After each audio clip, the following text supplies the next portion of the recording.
Vamos a continuar con esta clase del rol del equipo gerontológico en la asistencia geriátrica. Como estamos hablando de cuál es el desafío en la atención del adulto mayor.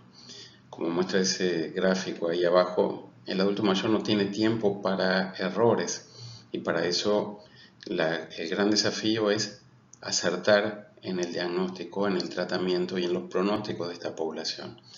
Porque no tienen tiempo para que nosotros estemos probando y buscando cuál es el mejor tratamiento, sino que tenemos que saber cómo actuar con un equipo integrado interdisciplinario.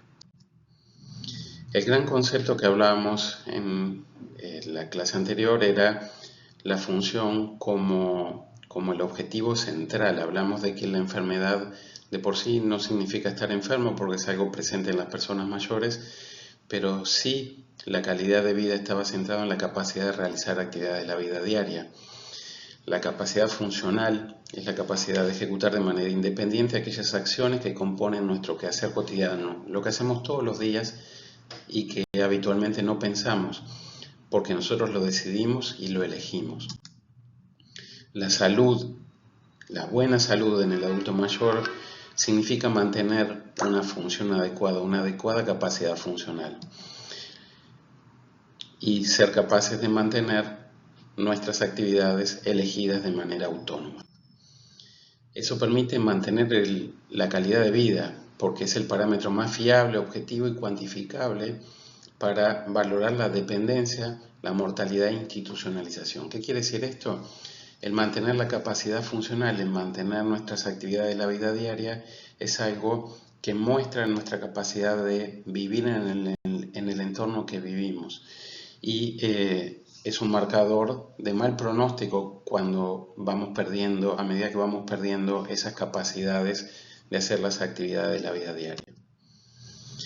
Normalmente en la niñez vamos ganando capacidad funcional, vamos siendo capaces de vestirnos, bañarnos, caminar, alimentarnos de formas independientes y de ahí vamos ampliando nuestras actividades hasta salir de nuestro hogar, manejar el dinero, hacer las compras, usar medios de transporte, hacer actividades avanzadas de la vida diaria. Algo que lo mejor que nos puede pasar es tener el mayor potencial posible de estas actividades, porque es lo que es nuestra reserva que nos va a permitir que cuando lleguemos a ser adultos mayores, esa capacidad funcional se mantenga el mayor tiempo posible. Y en el caso de esta otra curva en la cual no llegamos a tener tanta capacidad funcional, probablemente cuando lleguemos a adultos mayores perdamos aún más, pero siempre hay que tener en cuenta que esta capacidad funcional, en caso de ir perdiéndola progresivamente, podemos intervenir en ella intentando llevarla hacia una curva de mejor pronóstico a través de la rehabilitación de diferentes esferas, no solamente física, también cognitiva. La discapacidad es la deficiencia física, mental, intelectual o sensorial que a lo largo plazo pueden afectar la forma de interactuar y participar plenamente en la sociedad. Predice declinación funcional y dependencia, caídas, uso de recursos de salud, hospitalización, institucionalización y muerte. Este señor, Stephen Hawking, era un gran discapacitado, tenía una esclerosis lateral amiotrófica y él decía la discapacidad no debería ser un obstáculo para el éxito. Obviamente, él tenía los recursos que compensaban esa discapacidad, los recursos económicos para pagar y compensar todo lo que su cuerpo no le permitía hacer a través de adaptaciones.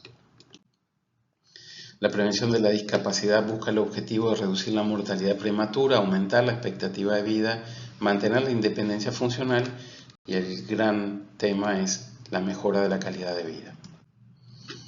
Desde la geriatría y la gerontología, ¿cómo vemos a la persona adulto mayor? La vemos como una persona integral, única. No solamente debemos tratar la enfermedad. Si solamente tratamos la enfermedad, estamos sesgando otros factores que intervienen directamente en la salud de esa persona mayor.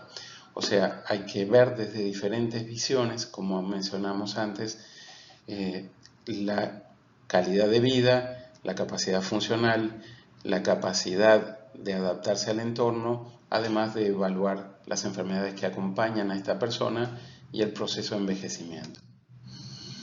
Desde hace algunos años, la Organización Mundial de la Salud, que definió en el año 2020-2030 la década del envejecimiento saludable, habla de ICOP como un enfoque comunitario que ayuda a reorganizar los servicios sociales y de salud hacia un modelo de atención centrado en la persona.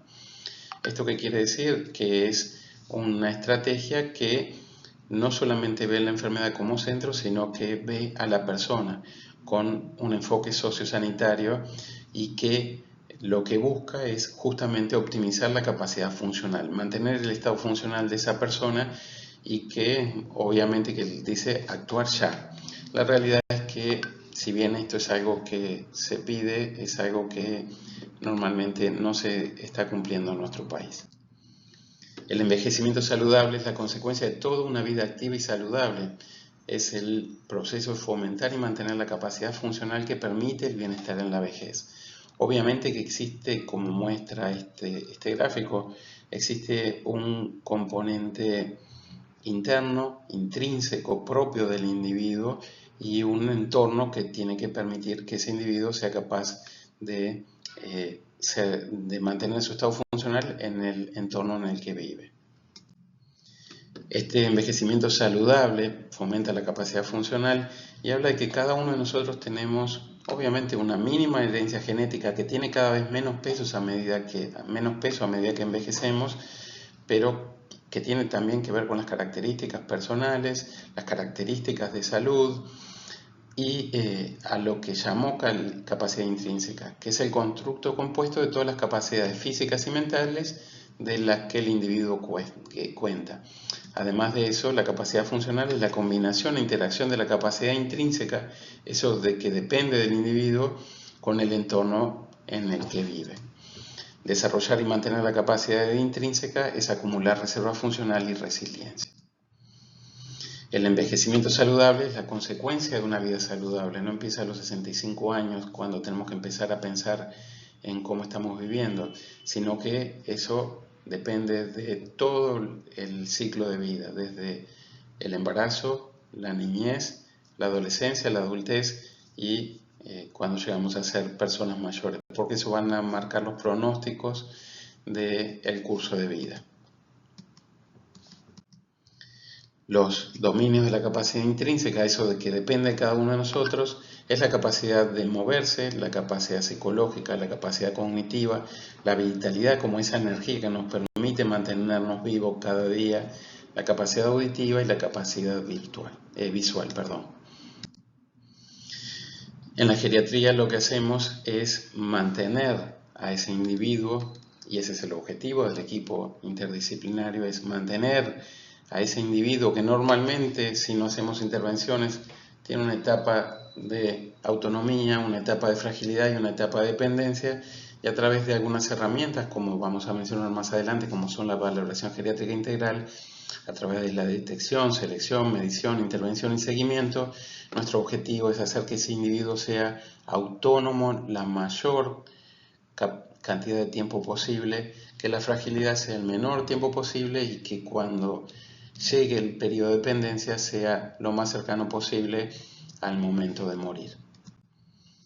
La valoración geriátrica integral, ese instrumento que nos permite identificar las características de ese individuo, como ya mencionamos, necesita de visiones interdisciplinarias, no solamente de un médico geriatra, sino de un equipo interdisciplinario que sea capaz de identificar todos esos problemas que requieren una intervención y una atención de todo el equipo de salud.